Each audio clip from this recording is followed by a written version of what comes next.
Hey there! Ever wondered how the ultra rich seem to grow their wealth at a rate that seems almost magical? Well, here's a shocker. Many of them are using debt to do it. Yep, you heard right. While most of us view debt as a burden, the wealthy leverage it as a tool to expand their fortunes. In today's deep dive, we'll unlock the 5 fascinating ways rich people make money with debt. Stick around to unearth these intriguing strategies. And who knows, you might just pick up a tip or two that can be a game changer for your financial journey. Let's get into it. Number 1. Real estate leverage. Real estate is an attractive investment vehicle for many, and it's not just about buying a home and selling it for profit. One of the primary ways the wealthy utilize debt in real estate is through leverage. Leveraging means using borrowed money to invest in a property. Instead of buying a property outright, they might put down only 20% and borrow the remaining 80%. By doing so, they can control a larger asset with a smaller amount of their own capital.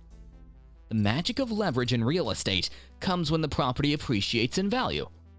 Let's say a wealthy individual buys a property worth $1 million with just $200,000 of their own money and $800,000 in debt.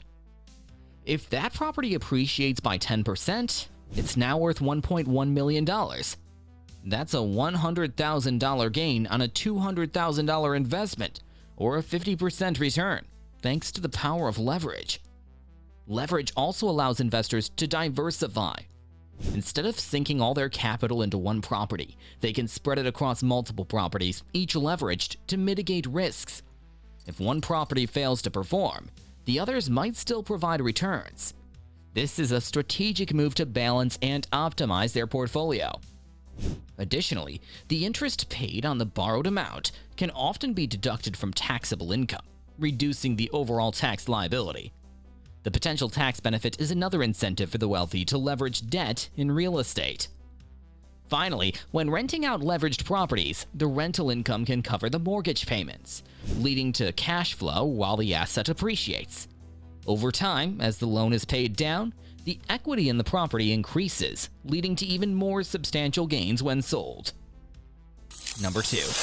Margin trading. Trading on margin involves borrowing money from a broker to purchase stocks or other securities. The idea here is that just by leveraging their investments, wealthy individuals can amplify their potential returns. Just like with real estate, if an investor expects a particular stock or asset to rise in value, they can buy more of it by borrowing against their existing portfolio. For instance, if an investor has a portfolio worth $1 million and they borrow another $500,000, they can now invest $1.5 million into the market. If their investments grow by 10%, they've made $150,000, minus whatever interest they owe on the borrowed amount. However, it's essential to understand the risks. Just as margin trading can amplify gains, it can also amplify losses. If the investments decline in value, the investor not only loses on their funds but also owes the borrowed amount. Using margin also comes with the advantage of diversifying a portfolio. With increased purchasing power, an investor can spread their investments across various assets, reducing the impact of any single asset's underperformance. Another benefit is the potential for tax deductions. Interest paid on margin loans can sometimes be deducted, depending on jurisdiction and specific circumstances. This further enhances the appeal of margin trading for the affluent. Lastly, by effectively managing margin calls, brokers' demand for additional capital, and keeping a watchful eye on market conditions, savvy investors can optimize their returns while carefully managing risks. Number 3. Business expansion. Debt can be an essential tool for businesses, especially when it comes to expansion. Instead of diluting ownership by issuing more shares or using all their retained earnings, many wealthy business owners prefer to borrow money to finance growth initiatives. For instance, if a business owner identifies a new market opportunity or wishes to launch a new product line, they might take out a loan to finance research, development, marketing, and other associated costs. If these endeavors are successful, the returns can far outstrip the interest paid on the loan.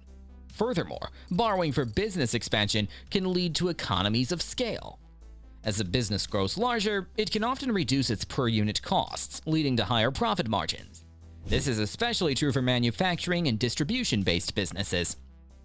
Also, just like with other forms of debt, business loans can come with tax advantages. Interest expenses are often deductible, which can help reduce a company's taxable income. Moreover, by using debt for expansion, a business can maintain greater liquidity. Keeping more cash on hand will be vital for addressing unexpected challenges or seizing unforeseen opportunities. Number 4.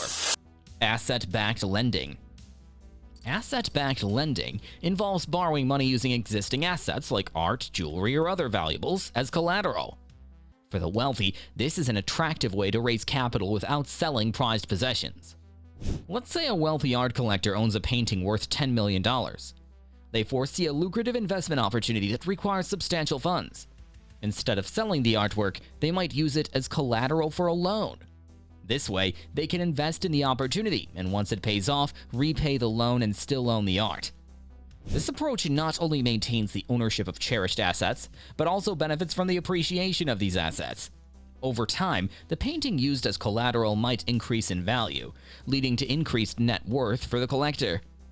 Additionally, asset-backed lending typically offers lower interest rates compared to unsecured loans, as the lender has collateral to fall back on if the borrower defaults. This makes it a cost-effective borrowing method for the rich. Lastly, it provides liquidity without triggering a taxable event. Selling a valuable asset might lead to capital gains taxes, while borrowing against it does not. Number 5. Debt recycling. Debt recycling is a sophisticated strategy where individuals convert non-deductible debt, like a home mortgage, into deductible debt, like an investment loan.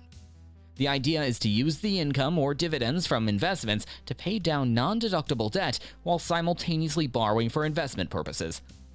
For instance, a wealthy individual might have a mortgage on their primary residence and an investment portfolio. As dividends or rental income comes in, they use that income to pay down the mortgage. Then, they borrow an equivalent amount to reinvest. Over time, the non-deductible mortgage decreases, while the deductible investment loan increases.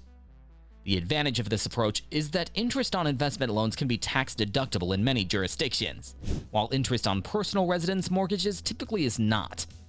By shifting their debt profile in this manner, the wealthy can optimize their tax situations. Debt recycling also allows for a diversified investment portfolio. As more capital becomes available for investment, it can be allocated to various assets, spreading risk and potentially enhancing returns. Lastly, while this strategy requires careful management and often the advice of financial professionals, it's a powerful way for the wealthy to grow their net worth while benefiting from tax efficiencies. And that's a wrap on the art of making money with debt. Remember, it's not about how much money you have, but how you use it.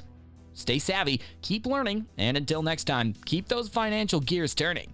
Cheers to your prosperity.